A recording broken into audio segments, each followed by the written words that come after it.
Ladies and gentlemen, it's your boy Jean-Paul, and welcome to Stand Up, Sit Down. It is me, the Island Hipster, and this is my podcast where I get to have conversations with some of the most interesting people I've ever met in my journey of life, and I want to be able to share some of the things and the knowledge that they know to teach me to be a better person. And my first guest on Stand Up, Sit Down, it's actually an honor for me to have him here in Toronto, in the flesh, not no Zoom Tings, not no MSN Windows, right here in the flesh. And this is what Kevin Hart calls a multi-hyphenate, everybody.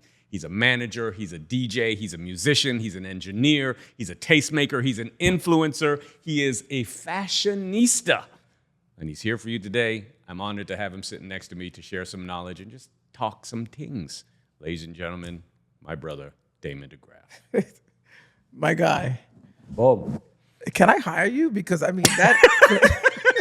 Because if everyone interrupt me like that, I mean we solid all the time. But my man, I'll record it for you, and that'll be you can just Thank have. you, Can you thank guys you. just repeat this? Thank you. So right off the bat, one of the things I want to talk. So I've had the pleasure of meeting you over the last few years, and one of the things I find most interesting about you is the energy in which surrounds you and that you carry yourself. Right. So the question I want to open with to ask you is, do you believe in the universe?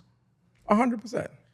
And what is it about the universe that you think works and that people don't see or don't get about it? Well, I mean, I think everyone has their own perspective of it, right? I think for me, I look at it from the standpoint of I give what I want to receive. Okay. Right? And so I feel like I've always been a positive, seeing the outlook as being the greater in every situation that I deal with, right? So in how I give that, I kind of expect that too in the same way. And so because of that, I believe that there is a positive higher power that's looking over me in everything that I do. So yeah, I believe in the universe. And how much of that comes from, so what a lot of people might not know, and you guys will find out from now, born in Bermuda. Right. Pretty much born and bred in Bermuda. Well, actually, no. a lot of people don't know this.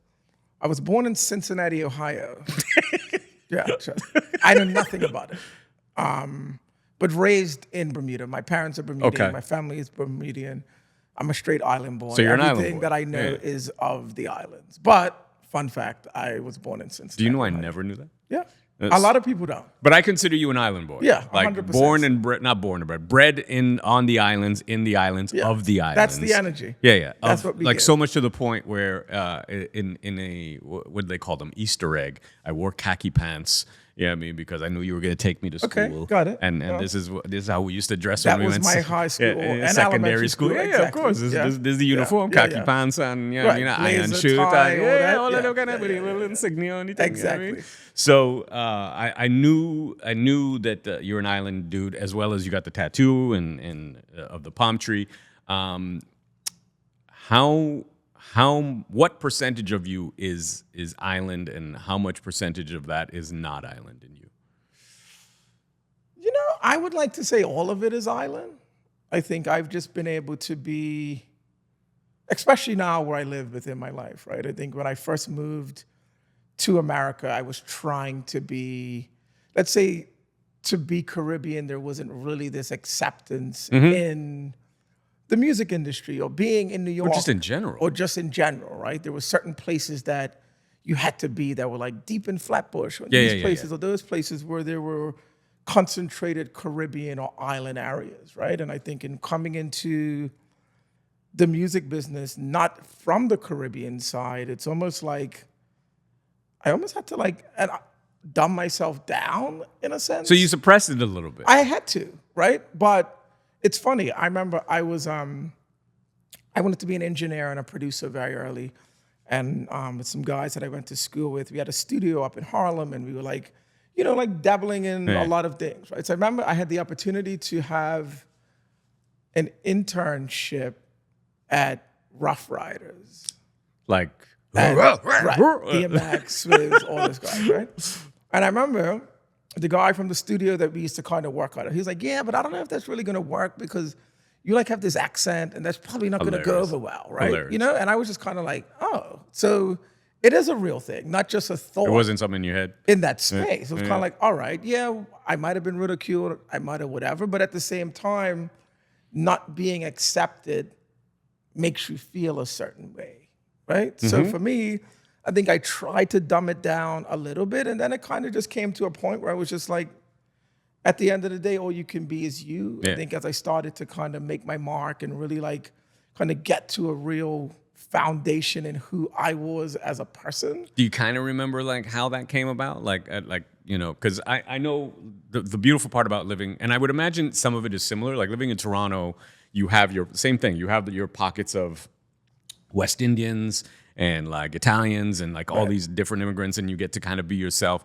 So you always have the luxury here of being that. But it's when I started to see more representation in the mainstream. Like I remember how big of a thing it was for me when when Wyclef, started, the first album. I think it's called Carnival or whatever. Like, and feeling like that Haitian, like it was so commercial. Like, do you remember, was there a kind of moment like that for you, or you just decided like, fuck it, I am who I am and where I'm from, and fuck it? I mean, where I think now as you were saying that, it kind of had me thinking.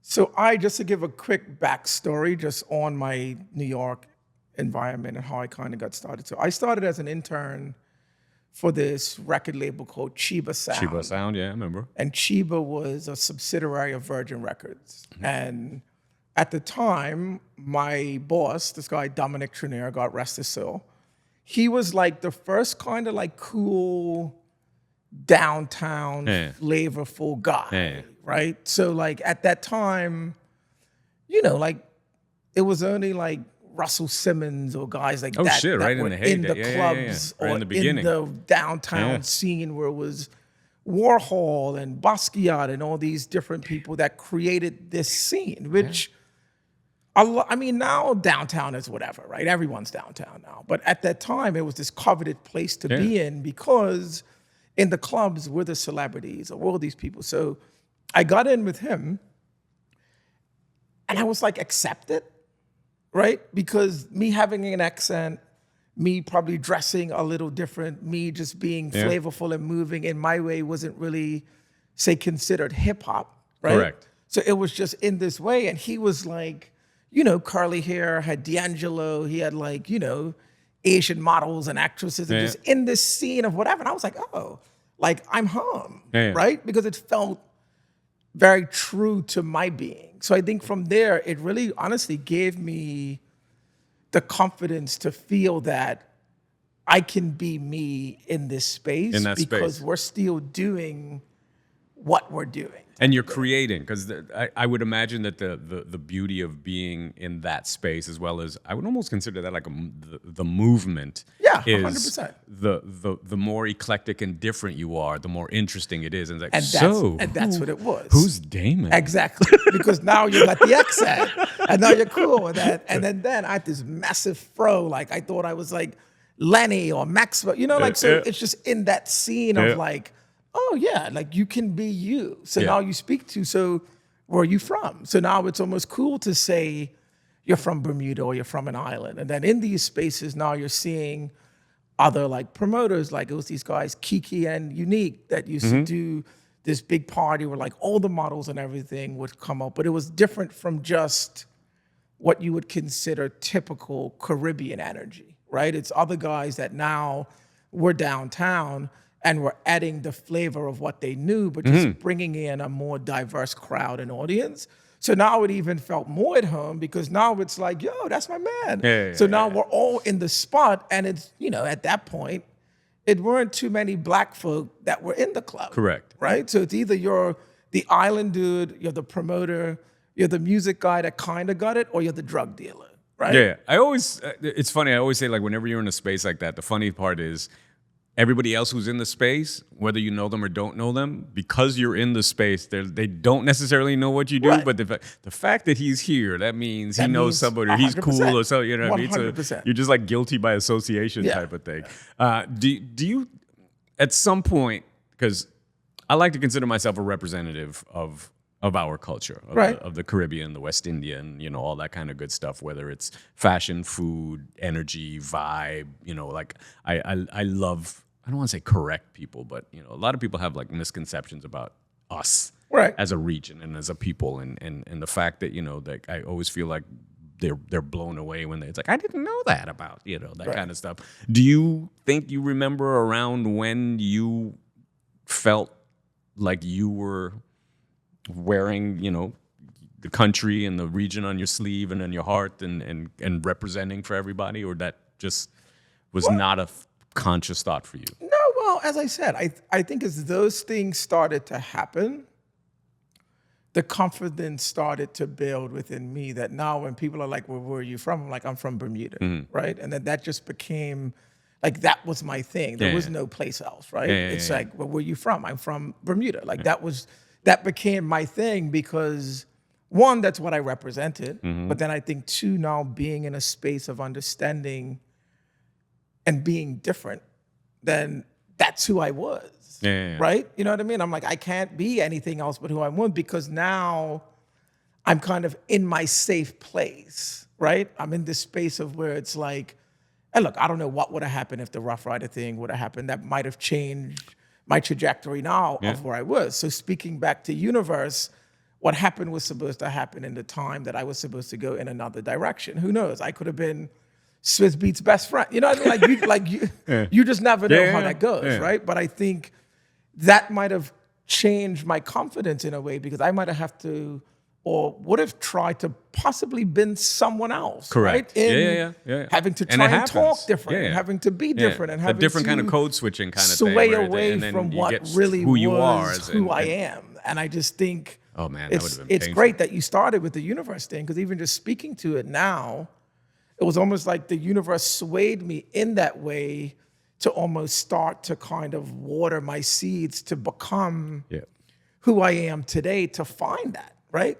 Because that's, I mean, we were speaking about this earlier, like being who I am now is probably the most powerful place I've ever been in my life, because I'm truly accepting of that. But now speaking back to those early beginnings of having to find that, and I haven't even thought about it before we're having this dialogue, but it was those moments of, oh wow, like that time gave me the confidence to be this in this space. Cause like, dude, I had my own company at 25. That's crazy to me. Right? But that's crazy. The 22, 23, those years were very formative years in my life, because I'm around D'Angelo, I'm managing Mark Ronson, I'm doing all of these things in spaces that I'm having to be me. Like, I'm the kid from Bermuda with you think it's an English accent, but running shit, But the crazy part about that, you saying that to me now, and you're giving me an idea of like, 22, 23, and 25 is when you had your own business. But what I know about you is you left Bermuda at 20, dolo, by yourself, and to navigate that. I mean, we still don't even know what the fuck we're supposed to be doing at 35, 40, right. You know what I mean? And at 20, 21, 22, 23, by yourself, solo in New York, around all of this stuff that kind of doesn't recognize who Damon is as an islander or as a Bermudian. Like, that's got to be, that had to be insane for you. Yeah, and moving to New York. And and I like to just add that in. And moving to New York. Right, correct. Because, I mean, you have to think, it's noise, it's sirens, it's just like not having one. It's culture shock, too. It's massive culture shocks, right? So you get to that space of like, I remember, and I speak to this sometimes, but I remember I was turning 21, and I was living, it's actually now the Freehand Hotel. It's on 23rd and Lexington. That actually was school dorming at one point, right? And I had this very small, honestly, it was probably the size of a porta potty. It was the size of like this, right? And across now the goes hall, for $1 million in New York right now. Right. And across the hall, like you had, cross dressers, which at the time you don't see that coming from the islands, right? Correct. And then, you shared in this whole building, it's one rooftop with a kitchen for, like, it was just unreal, right? Just stuff that you're just not used to at all, especially coming from an island like Bermuda. But I remember I cried myself to sleep on my 21st birthday. And then my girlfriend was in Bermuda, so you already know how that Oh, yeah. how that Tabanca, that, right. Etienne. So she was probably running to some other guy's house after that or whatever too. You don't know. Hey. I did. Don't but you whatever. dare. That was years ago. I was 20, right? So I cried myself to sleep, but I made a promise to myself that night that this will be the last time that I would cry about something like this and that I will make it in New York City. I also think that speaks to like the island fortitude, you know? Like, I don't think people ever really realize how like that's how we are as a people. Like, we'll go anywhere and make something happen. It's got to happen. Yeah. Because I'm like, I don't want to go back home, right? Yeah. You know what I mean? Like, I could. Yeah. That was a safety net, but again, that would have changed my full trajectory and where I needed to be within my life. And I just said, this is what I want. And I've always been someone that I get what I want. Sometimes at a fault, right? Yeah, But, you know, but it's just like if it's something that I put my mind to, there's nothing that stops me, even if it doesn't happen. But I want to make it happen. And I think that was my goal then. It was like, I don't know anyone. I was in this school. Obviously, I was building relationships within there. But in terms of like family or anything like that, there was no support whatsoever. It was just you by yourself, rolling dolo. By myself, rolling Threw dolo. yourself on the back. Connecting them dots. You know, just being very like intentional. And it's funny, I didn't even know about intentional and all that shit at that point. I just knew I wanted to get to a certain point. So let me ask you this. Again, this is just something that popped into my head. So knowing that you had that kind of mindset and what you wanted to do and how you wanted to get there and not knowing how it was going to happen, but you knew it was going to happen, where did that, like, how old do you think you were when you, like, I could tell you that I knew at 12 that I wanted to do comedy and be a comedian. Like, what did 12-year-old Damon in Bermuda want or know or think would be the future? Or dream? What was 12-year-old Damon's dream? Well, one, I'm a Pisces. So I'm a massive dreamer. I can dream it. I can map it out all in my head from conception to the end. And I can see it and I move through it in that way. Sometimes, again, at a fault, right? Yeah. But I think very early I was very creative, you know, in the space of like music and arts and whatnot, right? I don't think, to be honest, it was probably harnessed as much as it should have been, right? Because we don't, on the islands, it's more geared towards academic proficiency. Academics, doctor, lawyers. No one ever talks about the arts and the creative, which 100%. is insane to me because of the creative energy of our people. Like, we're natural storytellers, beautiful, colorful people, like painting, art, fashion, music, relationships, how we, you know what I mean, is like... And just what you vibe to. That's culture. Yes. Right? Yes. What's the lawyer going to vibe to? Yeah. You know, what's the doctor going to vibe to? Right? So that's what it is. So honestly, I just think from very early, I just always was just very inquisitive and very much like interested in like wanting to be different, wanting to ask the questions on why. And, you know, always being artistic, always being like the funny, cool guy in like school. So I think I knew from early that I wanted to do something different. And it's funny, in my high school yearbook, I had written like that I'm going to be like this music promoter, right? I didn't even know what that was. That's hilarious.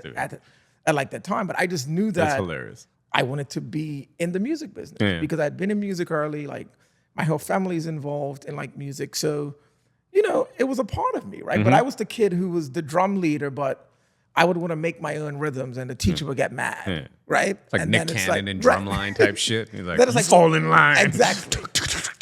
And then they don't like that, so you're misunderstood, and I don't want to do it anymore. I go do something else. But I think it was always the, it was just always like just, again, wanting to just be different, right? You know what I mean? And like really wanting to say. Is it different or just be yourself? Well, you know what? I was actually just going to, I was going to revert back and say I wanted to do the things that I wanted to do. And a lot of times because I was misunderstood, I had to kind of almost shelter or I had to kind of harbor those feelings. Agreed. Because it's like, well, no, like, well, you're not supposed to do that. I know what that feels like. Yeah. And then you kind of build this almost inner rage. Yes. That, you know, I mean, it's funny when you think about it because, I mean, obviously I do therapy. But, but now looking back or dealing with the things now, a lot of those things that were my younger self that I'm having to deal with now stemmed from that. When you think about it, right? So it's like I wasn't given the freedom to truly explore in the ways that I might have wanted to because it was just a different generation. It's a different generation.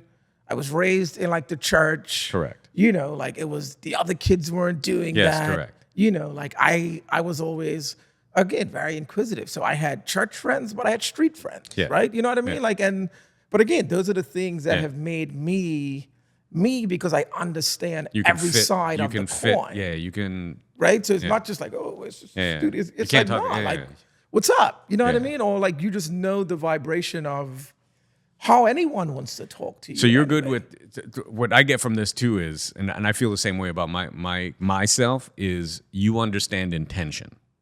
And church people could be assholes, just as street people could be assholes, just as smart people could be assholes. If you're an asshole, you're an asshole. Assholes are assholes. Simple. You know what I mean? Yeah. But intentions, if you know the person doesn't mean anything other than to be good, and their situation is their situation. And speaking of situations, and you mentioning therapy, that is, so I'm always about one of those people that try to normalize these kind of conversations because our community and our people don't talk about therapy or mental health or trying to fix anything that they think might mentally or spiritually be not, I don't want to say broken. Broken is too strong of a word. Right. And so we were talking about, you were saying that you don't remember how or when the switch was flicked for you to go on this journey of trying to be Damon. Right. Well, I know when I started therapy, really. And how did you start there? Really how does one decide? Fuck it. You know what I mean? So most times it's through a woman.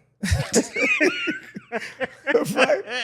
But I think there's forms of therapy though, meaning I think there's therapy when you really are intentional about wanting to change. And there's therapy around, oh, we just broke up and my heart's hurt, just make it better for me. Yeah. Right? That's a different place because I did that a few times very early and didn't really understand it. And I mean, with that, I was seeing therapists, I was seeing spiritual healers, I was seeing all of these things that you just wanted to feel better. Yeah. Right? Until I came to a point as I got older and I was like, well, you know what? I've been doing a lot of dumb shit that doesn't feel good to me. Right? Self-realization. Now, I don't know what it is even. I have no clue of what it is. I just know that I want different. And I remember I was dating this girl and her family was very much in tune with like therapy and just like healing or just understanding of it. And I was in this situation, actually I was in this relationship for a very long fucking time. Really, when I think about it, but I have no regrets. I think everything brings you to the point of where you are now, right?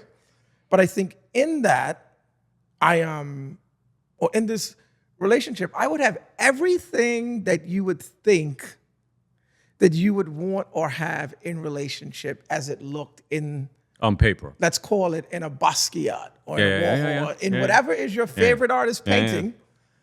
My picture looked like that, right? On paper. But on the fucking inside, dude, I was miserable as fuck, but had no idea that I was truly that miserable or why. I just knew that I would have these things, you know, and we talked about the switches being, or the lights being flicked.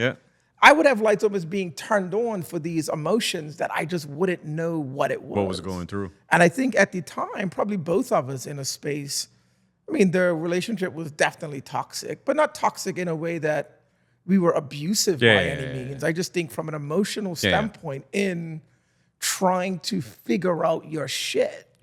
Right? And so she actually suggested, and God bless her, that I should see somebody, right? Now, I was like, what the fuck are you talking about, right? And we were in a rocky place. So at that point, again, women, right, will bring you to a point of like, you want understanding. So I go to this therapist, and the first thing, like, you had to write to her, like, why you're coming to, like, see her, which I thought was kind of cool, because maybe it's not a fit. I wrote some vague like lines. And she's like, really? Like, no, like I need some substance. Some substance. Yeah. So it's like, all right, blah, blah, blah. I don't even remember what I wrote, to be honest. But I think one of them were, I need you to make our relationship better. Because at the time, I still didn't have the tools to understand the emotions and the feelings and the things that I was dealing with. Yeah. I just knew that what I was feeling was what I was missing, and that was this yearning What you were for a feeling was not relationship. what you saw in the painting. 100%. Yeah. Or Yeah. I saw the painting, I thought I should be in the painting, and I was trying to put myself in every way in the painting, but that wasn't my picture. I agree. I Right? hear you. So I'm trying everything, crazy. and then I'm like, well, wait, this doesn't fit, and that doesn't fit.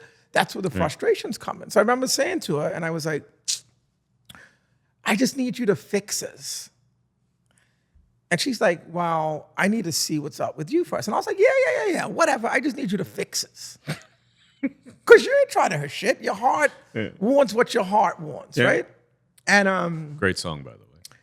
she says, I say, okay, so I give in. First session, end of the session, she's like, you're depressed. I was like, no, I'm not, right? Because I don't feel know, it? Yeah.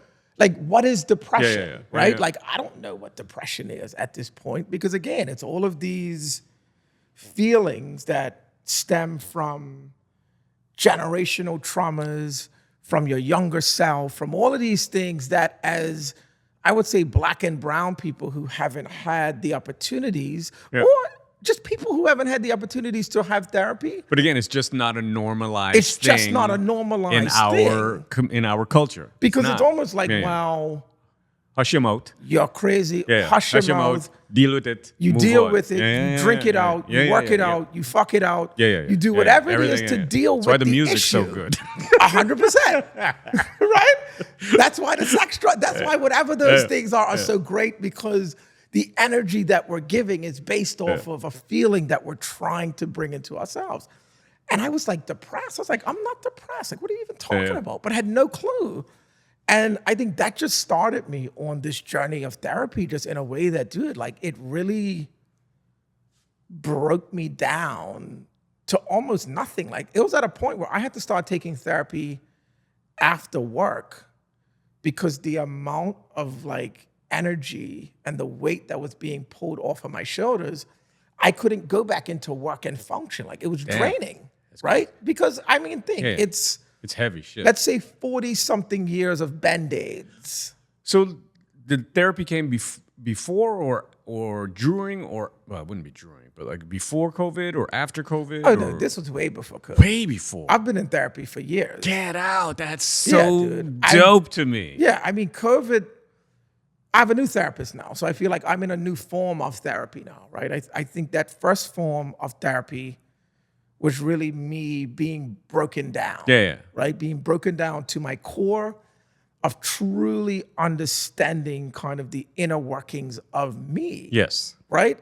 And I think the work, well, not even think, but the work that and it touched on family and all of those things. Yeah, of course. All right? of that's included, right? Because it's like having a house that you inherited, and you put shit in, and then you break down the house, and you're like, all right, I want to build a house that Damon wants to build. 100%. Based off of what everyone else has told you that you should do, and all these paintings that you don't even want in auntie, give like you your this, house. put this in your house. Exactly. And you're like, that ain't even my style, I dude. don't even like this. I don't even like that, but I'm going to take it on because you gave it to me. You know what I mean? So, yeah, dude, I've been in therapy.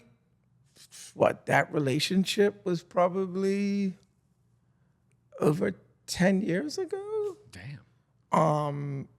I stopped for a minute, because I wanted to live a little, and that kind of helped, but it didn't help, and but I think I've gotten back into it over the last few years, and I think it's therapy has changed my life. And how often, or not often, or how open are you in mentioning that you are in therapy? And when you do mention it to specific people, what is the reaction? Like for someone like me, I get it, you know what I mean? And it's like, oh, shit, that's dope, because it's all about self-actualization and trying to be a better person. It's like if I twisted my ankle, Yeah, I mean, I'm gonna go to a fucking doctor Right. or You can stay or an home ankle and just doctor. bandage it yourself and say, let's put ice on it, Yeah, you they know? put some Right. Bengay on thing. Right. I mean, it's like you go to someone who knows what they're doing. Right. So when you mention it to, because you know as well as I know that our culture isn't a therapy positive Right. or thinking culture. Like when you mention that, do people like, oh God, well, I'm not wrong with Damon, boy? Right. Or do they? Well,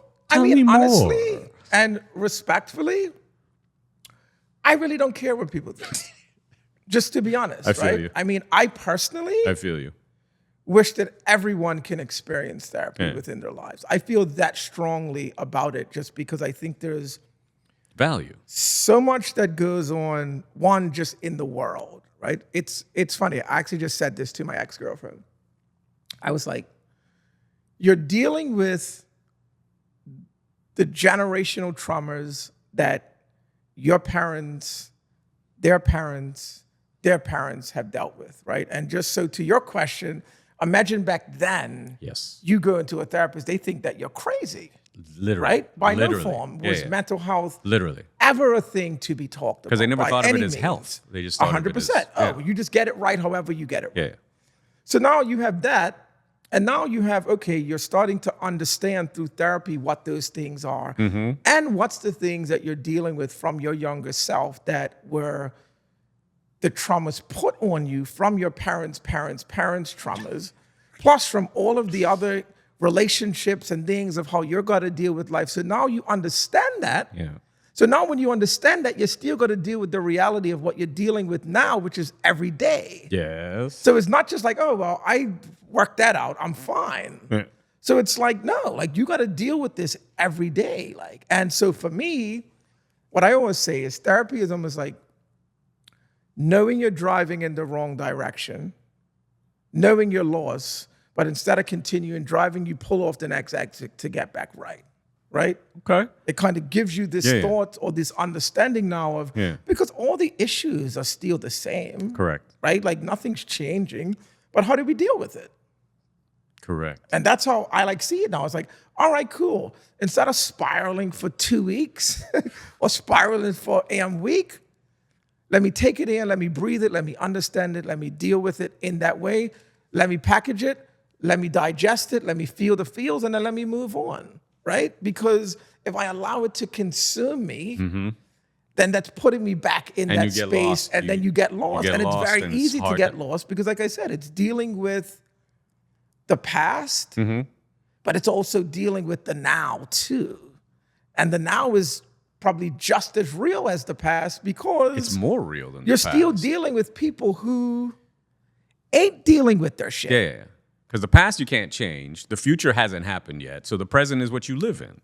Like if you don't stay in the moment, the fuck are you really doing? That is true, I think, from a thought standpoint. But I do think the past, if you're not dealing with it, does correct. interfere with how you're feeling. You can't just ignore it. You just can't ignore it. Correct. And so to me, therapy just really helps you just can't live in it. Navigate through that and really glide through it in that way of like, yeah, I can't do that. Like, that's not really right. Let me move in this direction. Or you know what? I work, because dude, it's like some mornings when I wake up and I'm like, fuck everybody.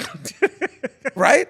But then I'm like, but no, like, then how am I giving a positive energy to whatever? Whether I meditate, whether I pray, whether I take that time for myself to really say, you know what? Why am I here? Yeah. Really digesting in those feelings and those thoughts and kind of breathe that out and move throughout my day. But yeah, dude, therapy's magic. So now that you have gone through, still go through therapy, and you were talking about the picture that you had when you were in that relationship, and it's like it was a great picture, but you couldn't see yourself in it. What does that picture look like, or what does the Basquiat look like for you now, or is there no one image or painting or picture that you could see for Damon now, or is it still painting? Well, you know what? I think the painting now, it's more based around me, right? So you could see yourself now. I think the painting before was someone else's painting that I had to put myself in, right? So let's say during that past relationship, I was like, well, if I can get the relationship right, everything's gonna be great. Yeah. It's like, that's the craziest shit ever, Yeah, it is. right? If I can get me right, And if I can be whole with me, and if I can love me, and if I can do the things that I need to do with me, which is my picture, then the other things start to kind of be implanted into your picture, because now you're the one painting it, right? Correct. Or now you're going to have... And all the strokes are intentional. And all the strokes are intentional. Yeah. So and purposeful. And it's purposeful, right? Where before it's like, no. Right. Or I'm not even painting. I'm just trying to say it's my what turn. What color you want? 100%. You want a dog in it? Then you... Yeah. So now it's like my painting. Yeah. That's to me, I always think that that's the beautiful part of what you want to get to. And when I talk about, like, I was just telling someone who was recently fallen in love with this girl, and he's like, "Hey, I found the perfect person," and all that kind of stuff. And I wasn't trying to be that guy, but sometimes you have a little bit too much rum, and right. He's like, your sure? your filters drop. And what I was trying to tell him, which I feel like you probably understand as well, is you don't want to be the best person for them. You want to be the best person for you. 100%. And I think you said it to me earlier, is like, was it energies match? Energies? Yeah. Energies match, right? So, and it's like, look, I mean, we all, I think the first form is there is a static thing, right? So you do see beauty, you do see whatever, it's striking. Yeah, I want to know. Yes. Right? But I also want to know who you are. Yeah.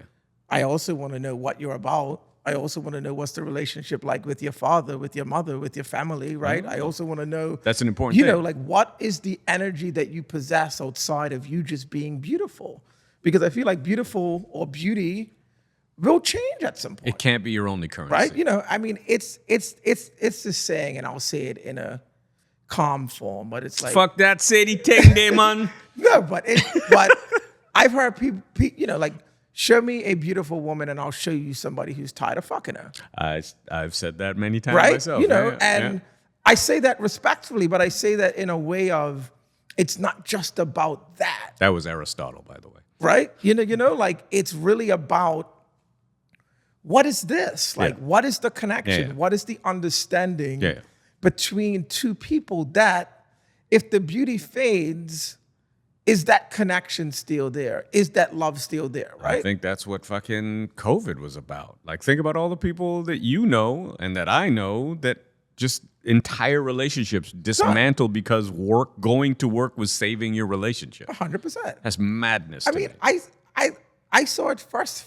I saw it firsthand. You have people who don't want to come home, right? Outside doing nothing just to be like, I can't deal. And it's just like, I don't want that. Like, you know what I mean? And so for me, I'm thankful that, therapy has brought me to that place to be a better version of myself. One, for myself, but then also the understanding of the better version or the best version I am of myself is what I bring to the table.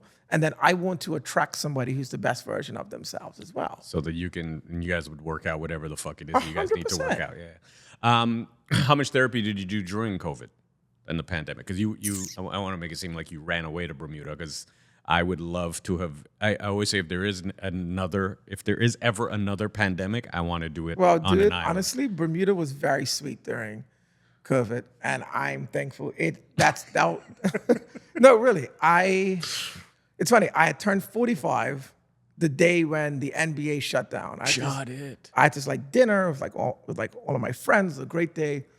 I was flying to Jamaica the next day because I love Jamaica as well. It's magical. It's like my second home. It's magical.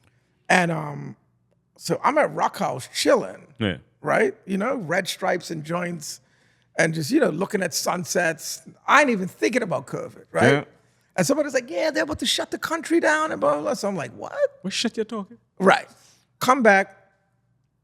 Airport was empty. Like, people were scarce. And I looked at the news and I was like, oh, you know what? I'm just going to buy a ticket to Bermuda.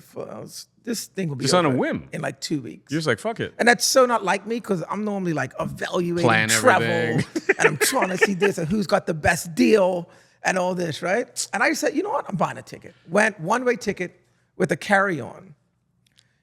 Ended up being in Bermuda for 2 years. Dude. Damn. Life-changing, though. Correct. I mean, life-changing. So I didn't do therapy. Well, I might have done therapy maybe But Bermuda once, might have been your therapist. But that was my point, is Bermuda was my therapy. And part of, even as we said earlier, the getting to really know, yourself and kind of reroot yourself in who you really are.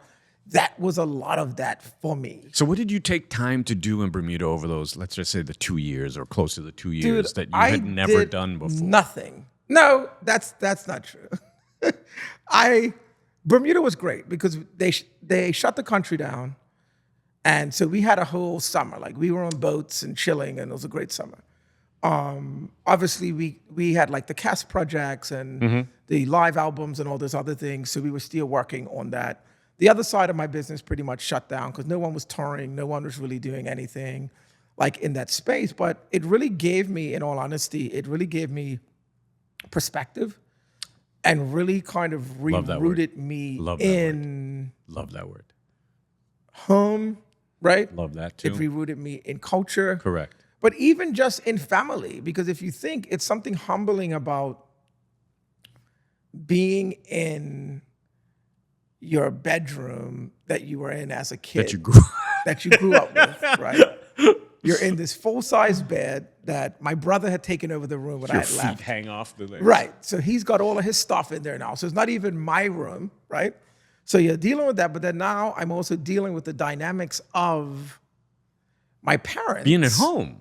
Right? Who's just my parents and me. But now in dealing with therapy, I'm the DNA of both of these people that now I'm understanding what that is and what's made me. So now to see their dynamic, to have to deal with that, dude, it was a complete mind fuck. Oh, I can only imagine. It's like seeing everything happen in like, right. It's like you see the blueprint of everything. And but now you're seeing it because you know. Yeah. But it was powerful just because I think it did bring me a lot of revelation, just even in like the dynamics of me and my family and me and my mom and even like me and my dad, because I feel like because I've moved away so young and I would only come back for Christmas. Yeah. You only saw one side of one me, version of. Right. And that's the Christmas side. And Everyone's he might have even had that kind of ego where it was like, oh, Damon coming from big thing on New York, and then you're gone again. Well, my mom would never say that because my mom loves me immensely. But just the way of like, and it's funny, speaking to that, like recently I've been having some conversations with my mom, and I touch on this just because obviously it's Bermuda and it all relates back to therapy and these things that draw things out of you to really get to know you, right? And I would always hold this thing because my mom's very religious. I was raised religious. And obviously, you know, as you grow and you journey and you venture, you deal with things, right? You know? But I would always feel this way, like that it was like she never really knew me, right? Yeah, and correct. But as I'm just moving and I'm just this boy that's just like, just doing me and not really caring, like you don't really think about that, right? Because again, I'm only home for Christmas. Yeah. Or when I pop in, I'm just out the road and I'm moving, right? You know what I mean? But now that I think I'm starting to understand myself a lot more and really having some of these breakthroughs in therapy, I like had a conversation with her one day and I was like, listen, like, you know, and we talk, right? But I just felt like I needed to have this conversation because I was just like, look, like, I don't feel like I'm evolving into who I'm becoming as a man, right? And I don't feel that I can get there without having this honest conversation with you because I feel that you don't know me. Your version of me is not the version of me that I'm becoming. Right. Because your version of me in my mind is who is my younger self that I'm not anymore. And I'm working out of, I'm working very hard to pull out of that. Yes. But it's almost like, and that's where I go back to saying, dealing with the old traumas, but also dealing with the what is today and what is the now, because as much work as you could do, if they're still treating you in what that way is, then it's almost like all for naught. Whether it's respect or whether it's you're re-triggering that younger self, you're kind of in this way of like, all right, mommy, you know what I mean? And you're back in this space, right? And I'm like, well, one, I spend too much money on therapy, but two, I see my growth. Yes. And because I see my growth, I had to have that conversation. You'd be doing yourself a disservice if you did. A huge disservice. Yeah. And so in like saying that, one, it was a huge relief for me, but even just being able to have that conversation, that allowed her to kind of come back to me with some things that were on her mind and whatever too. But that's conversation, right? Yes. And that's evolving, and that's you Yes. being, as we said earlier, when you can be you and you speak to you authentically, someone else has to present themselves Correct. in that way. If not, then I don't need to deal with that. That's a them problem. That's a them problem. Yes. But if we can reason Yeah. in a way based off of this is where I am within my life, I have to be honest with you because I love you and I want to share this with you. Correct. If you can't take that in the way that I'm giving it to you, then you either need to think about that, but I'm not going to sit here and pacify your emotions. Yeah. I'm just not going to do that. Yeah. When you're ready, I'm here. And when you're ready. Yeah. And I think that for me really was COVID. And I think that for me, dude, like that was a switch that kind of switched on rather than off because it brought me back to this place of like foundation. Then that's probably the best place to have it had done. And the beauty, again, I never like to use the term beauty and COVID in the same sentence. But the beauty of COVID for those of the people that came with radical acceptance of whatever the fuck it was going on. Right. And we had, it was global. Yeah, You know what I mean? So it's 100%. not like it was only happening in Bermuda or only happening in, you know what I mean? It was, look, this shit was going on all over the goddamn world, right? So with all this happening and that switch getting flicked on, and you mentioning, you know, still working on the stuff with Kes because, you know, from my side of the music and the Kes and you guys being involved and seeing all the live stuff, you know, the production of the We Home and all that kind of stuff. Did your switch being flicked in Bermuda then change your direction and your involvement in what eventually starts coming out or the band in that direction or no? I would say yes and no. I think, so I've been in New York for a very long time, right? I've seen the music business change. I've seen the dynamics of the city change. Like I've been in New York for like 3 decades. Yeah, 30 years right? and change. I've done. I know I look young, but I've been in this game for a very long time. And I started Brazilian stem cells. right, and I started young, but right before COVID, I was kind of in this space of like, well, actually, right before I started managing Cass, actually, and this was maybe a few months or it was like maybe I'll probably say a year before COVID. I just had lost the feeling of New York, right? How so? I was just over it, right? You know, like I just wasn't inspired by it. I think I wasn't inspired by the things that I was doing in business. It just felt very run of the mill, Stagnant. It just felt stagnant. You know, I was talking about moving to LA. I wasn't really sure, but speaking again to how we started this about the universe, is I said I wanted to do something that relates to the islands and the Caribbean. Wasn't sure what that was. Yeah, you don't know what it looks like. I just spoke. You just right. I put just it said, out into the universe. This is my feeling. Yeah. Was going back and forth to Bermuda. You know, I was at Trinidad Carnival even before I started managing Cass. So so you're just in the sauce of all these things, and it's just kind of like I'm not really feeling what was the last 25 years of my life. Yeah. Right? I've done that. I can do it with my eyes closed. I wasn't really that excited by it just didn't excite me. And then my business partner, and I'll just give a quick little, prelim, Evan Vogel, he one night was like, yeah, let's go and see Cass at Coney Island. Oh, the Hot 97 shit. No. It wasn't Hot 97 yet. No, this was the free show. Oh. So the Hot 97 show, we were a part of that. This was this free show that they did with Summer Stage. And I was like, bro, I'm not going to Coney Island to go see Cass. Right? It's like summertime. I'm like, who goes to Coney Island? Right? Shout out to Nathan's, by the way. Right? And anyway, we ended up going. And it was, I mean, dude, it was a scene. It was like, 5,000 people inside, sold out. clearly another Correct. 5,000 out. Correct. And it was just whatever. And we got in that and we started in that space. Now, I haven't thought about what I had given to the universe yet.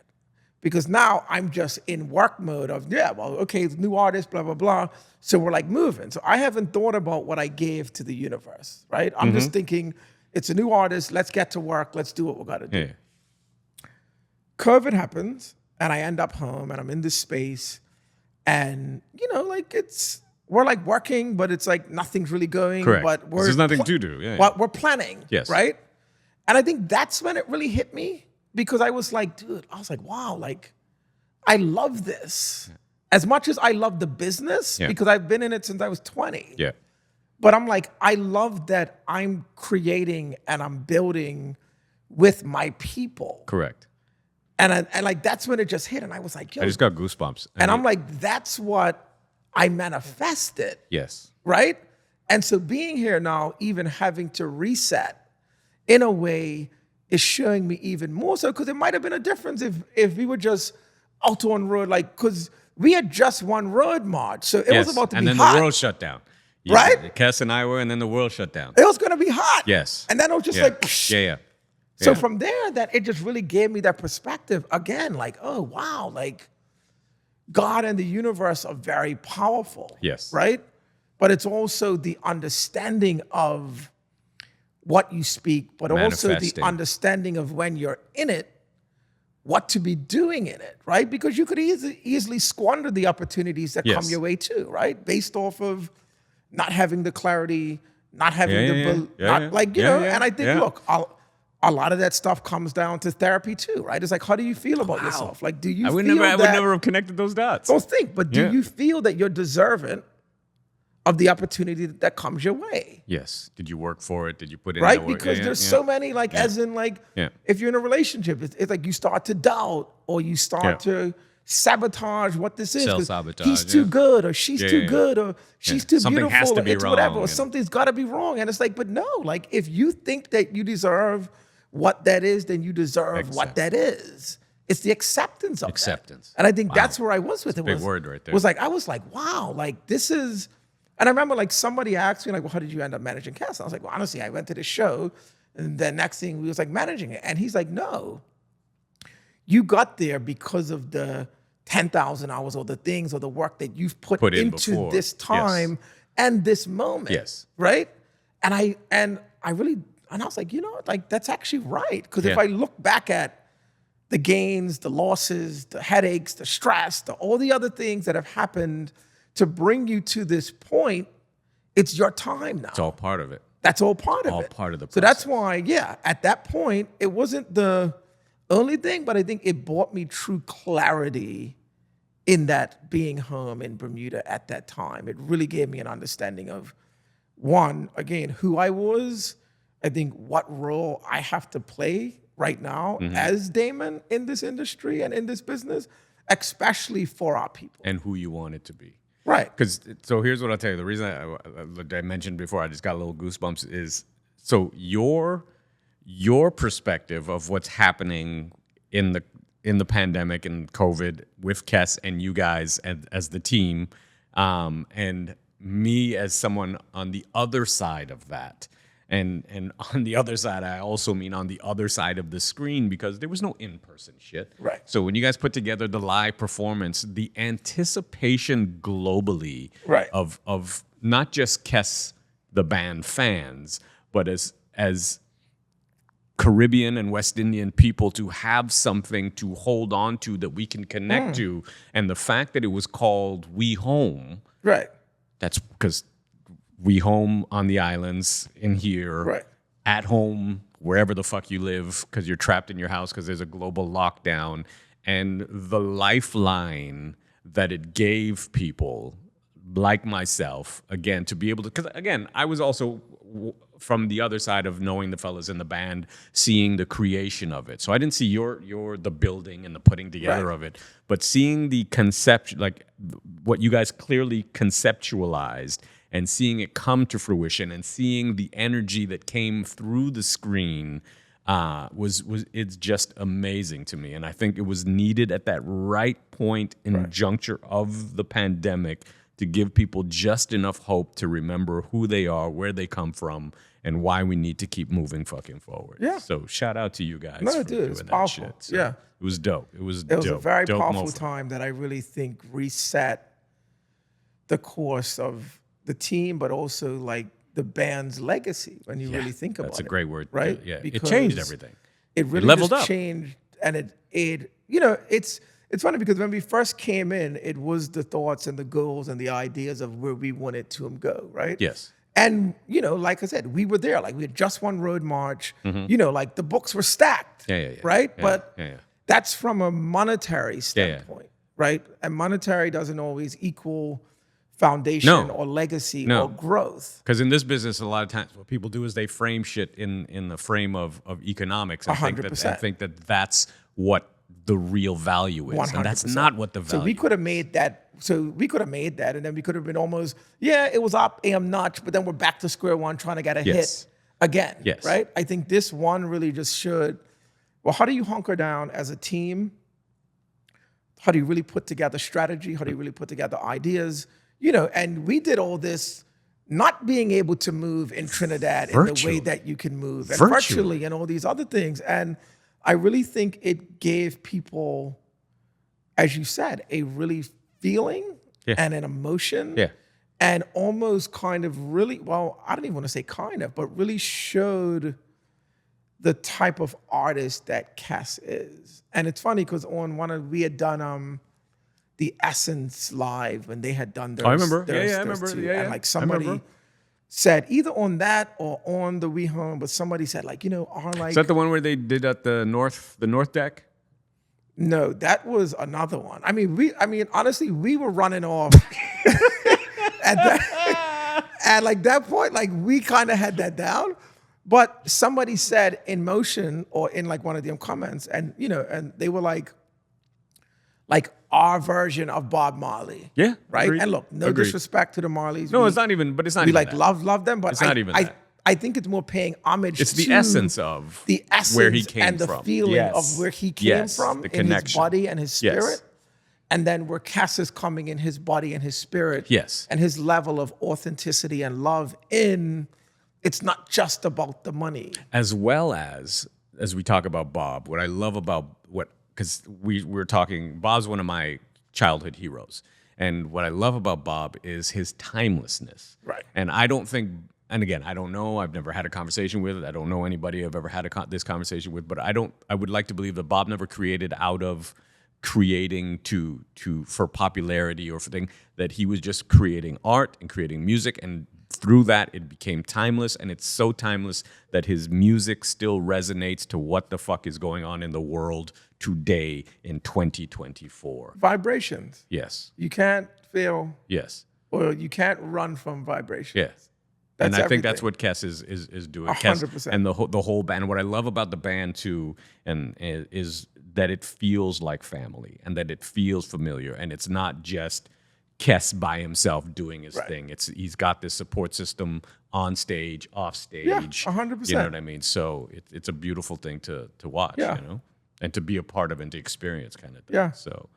So here's a weird question. How do you get a Jewish dude by the name of Evan Vogel into soca? How does that happen? Well, I'm still trying to get him to stay past ISV, but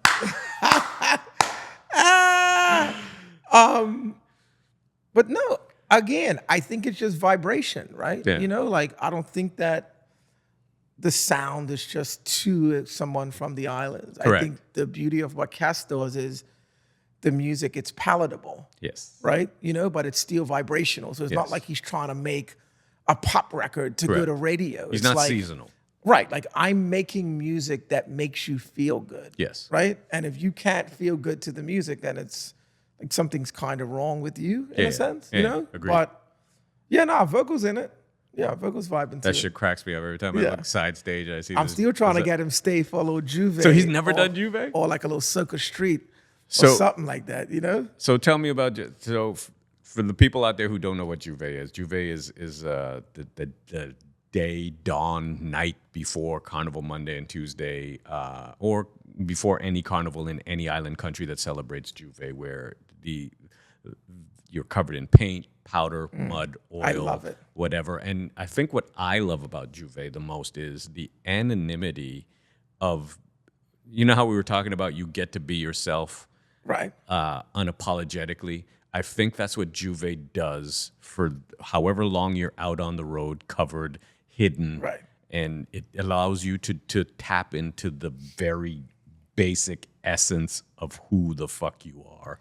You know what's something to, and it's funny, as you were speaking that, it kind of drew me back to when you were asking about becoming me, right? And I was just thinking back to my first real kind of encounter with carnival, right? You know, obviously not being Trinidadian, even though I'm kind of like a first cousin at this point, or like an adopted brother at this point, right?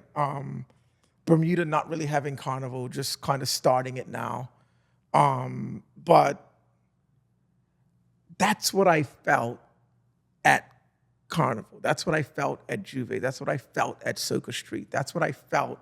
It was this feeling of freedom and the ability to be me in every way that I want. Every right? possible So essence. to speak to that, and when I think of the journey in therapy and in all these other things as I'm kind of venturing through life, that was a huge part of it too. Yeah. Right? Because like a I'm baptism. stepping into something that It's like baptism. I had never dealt with or seen before. Now, obviously, you understand it and you see the pictures Yes. and you see the beautiful women and you see But that's all not- of that that stuff. doesn't do But it I feel like justice. that's the smoke, Yeah, right? Like, personally, I'm not a Monday, Tuesday. I agree. I could do Juve and not do Monday, Tuesday on the road with the pretty you things, give me but- Soca Street Correct. and Juve, Correct. and I'm good. Correct. Right? Correct. Because to me, that is Correct. just the ultimate like sense of freedom and understanding and be you. It's a super sensory overload, and for me, how I see it, and again, I can't speak for anybody else. I'm not going to try to speak for anyone else. I love the fact that it starts in the dark. So, and it's kind of like being in a comedy club. I always tell people that if the lights are on in a comedy club, people are less likely to laugh because people don't want to look beside to see, oh my God, they're seeing me laugh at this. Right. This is fucked Right. up. I don't want people to think anything of me. But when the club is dark, Yeah. people are more apt to right. because nobody could see you. And that's how I feel about Juve. Juve in the dark gives you that anonymity. But by the time the rum, vodka, tequila, smoke, weed, Then this, by the that time the hits, lights come and on, the sun comes on, just you're too don't far care. gone. You're gone. You're too far gone. And you're there's like, no coming back. "Ah!" Right. There's no coming back. I love it. Yeah, no, it's epic, dude. You can't. Epic. You can't. It's. So I call it. People ask me, why you go carnival every year? And you know, no, not Trinis, but like Canadians, like, how come you go to carnival every year?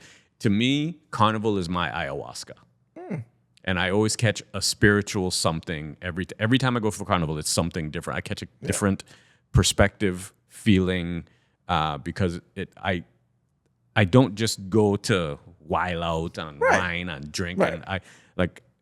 The energy that comes up through the country, from the drums to the ancestors to the thing dude, that comes up through, is palpable. That's something that I love too. And I always say, like, it's one kind of nation just in the ultimate euphoria. Yes.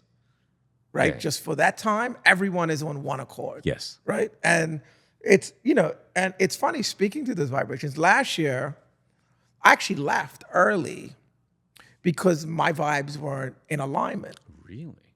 And I just felt like I can't. It's almost like going out drinking one night and not really wanting to be out. So you're chasing the night. Yeah. You know. I was just like, this isn't my year. Yeah. Right? Wow. So I came for So work. when did you leave? I left. Because the concert was a Tuesday. I might have left Thursday or Shut Friday. it. So you didn't even go to no fets after that and shit? The fuck out of here. Yeah, dude. I came. And All right, this is over. No, I'm kidding. But I'm kidding. again, it just goes back to Knowing. right? And trusting. And trusting Yes. in that wasn't my time Yes. at that time. I Yes. came for the things that I had to come for, but then I had to continue to move on my journey. And I feel like a lot of times we get stuck in places because we don't want to understand And that. we overstay. We overstay. And that's in relationships, that's in jobs, that's in whatever these things are. No, baby, stay with me. We have to make it work. You got to make it work. But it's not working. It's not right. But you don't believe enough in yourself, you don't love yourself enough to even understand that you know what? This isn't serving me purpose right now. As much as I do love, I have to move forward and I have to move on because I'm not feeling carnival right now. Yeah. I've had that feeling. I understand what the feeling is. Now, next year will be epic. I'm calling it now. Damon's manifesting an epic 2025 carnival. I know 2025, it just will be epic, but it's just because my energy's different. I'm on a new plane. I'm feeling new vibrations. I'm journeying different. I'm in a new space in my life at this time. So you adapt to it differently within that way. At that point, that just wasn't my time, you know? So part of the manifestation and moving on and accepting and the new journey that you're on, you're wearing No Man Curse shirt. That's you. This is me. That's you putting out and give us the intention behind No Man Curse fashion line and clothing. So it's funny because everything comes back to COVID and Bermuda. That's really beautiful. That's beautiful. My business partner, that guy by the name of Kenny McAllister, Kenny Max, been a friend of mine for, I don't know, easy 20, 25 years. 19, how long? Yeah, like we were promoting parties and we both were in the city very early. He moved to California, whatever. He's actually half Trini, half, I want to say Grenadian, maybe? Same thing. Maybe. No, Antiguan, sorry. Half Trini, half Antiguan. And so I had done, so I dabble in a bunch of things. Correct. As so I said you're a multi-hyphenate. the great intro was, I'm a creative. I love to create. And so I had done a line for this artist, and it had sold in Union. Now, Union, for those who might know or don't know, it's like one of the premier online in California streetwear brand. I mean, lines and brand, but they launched like Off-White and Fair God and like, you know, pretty much all of the big streetwear brands came through there, right? And actually, Chris Gibbs is Barbadian that a lot of people don't even know. So, right, like there's a ton of us that are in the business that aren't just like, you know, eating roti and flying fish, right? You know what I mean? Like we're just moving through what we're doing because that's part of the work. So Kenny calls me. I'm in Bermuda, and at this point, I'm like full like chilling. Like I'm playing golf 3 days a week. I'm like on boats. You know, I'm like got an island girlfriend. Like, you know, like you're so in I'm the Damon Mogul version. So I'm like Damon Mogul right. vibe. So I'm feeling like Chris Blackwell without the properties, just on the island in shorts and flowered shirts, doing business, right? I mean, which I kind of do now. And he was like, "Yo, like that line." He's like, he's like that last March drop. You should make it into a line. And I was like, "Yeah, well, actually, that's what I'm doing." Like, and he's like, "No, like really, like you should do it." Yeah. Like as in Damon. And I thought about it, and I was like, "You're kind of right," right? Because I'm kind of doing it already. I'm just behind in a way of giving advice and connecting dots and doing the things that I do. And so me and him got talking, and then I was like, "Yeah, well, like we should partner on it." And then when I came back as COVID was winding down, I came back. I looked at New York, and I was like, "I'm not ready to be back in New York yet." So I moved to California. So I was in California for like a year. And we started this brand, but what we started doing was we wanted to build community and just didn't want to say, "Here's a clothing line, like goodbye t-shirts." Because then it's like, who are you? So we started doing a once a month pool party at Soho Warehouse, downtown LA. Dope. That's dope. And it just became this thing because I think one, there was no real elevated experience for anybody that were Caribbean. Which is true, because whenever I'm in LA, it is such a struggle to find anything of Caribbean nature, whether it be food, vibe, like nothing. It's scarce, but I will say now there's starting to be more, you know, like there's a couple of guys that are doing some things, and obviously like Afro is mixing with, correct. But But ours was strictly like for That's so dope, though. flies. I mean, the women would come out. It was ridiculous, which obviously brought the men out. Yeah. But it just felt, again, like a safe place Yeah. for you to come and gather and congregate, whether it Fly was your for flag. You know what I mean? love, whether it was for business, whatever it was. And so we did that. And what we started doing was giving away free T-shirts with each like thing. And then, we started to kind of say, oh, all right, well, let's sell. Then we ended up doing like Coachella with Soho House and ended up moving it around. But then what we also started doing was something called No Man Curse Presents, which we started to bring in younger artists and give them platforms to perform. Okay. So like we had Calpy from Trinidad. So let me tell you something, man. And again, I'm not taking anything away from any of the younger artists, Right. but a couple of the artists that I fell in love with over the pandemic through their music was Calpy, Right. who I still love Great listening artist. to his music. Really great artist. As well as Jimmy October. Like I Great love artist, like too. Jimmy to me is like I've seen Jimmy go from being a young hip hop rapper Right. to as we talk about breaking out of the shell of the painting that people think you're supposed to be a part of. Evolving. And evolving into himself. Yeah. Like Jimmy October is a fucking movement on his own. And I love, and he's barely scratched the surface of He's where just he's getting going started. I love watching But everything as you about it. mentioned that, we had him, and we had Calpy, Jimmy, It's crazy. and we had Tessellated Oh shit. on a bill, that presented to One bill? Yeah. That was that of, and so I think before we get too far down, so I think for me, what No Man Curse is, it's wanting to amplify Caribbean culture And voices. and put it in stages and places that you wouldn't expect it to be. That's so dope. So I'm taking nothing from the Fats. I'm taking nothing from all of that because all of that is culture. Yeah. But like I said, I want to do a partnership with Soho House. I want to do a partnership with all of these other brands and ventures or things that I can because we're just showing it differently. Yeah. And we're It's got nothing presenting to it do with your differently. ego. It's got It's got everything nothing to to do with really do with anything. It's just more like cool. Like, oh, we made this look really great and really awesome and brought people into this thing, which was beneficial to the people we partnered with, which is why you want us to come and do Coachella with you as this was Jimmy's first time in America. So is this before he did South by Southwest? So it was South by Southwest that he came and stayed with me in LA.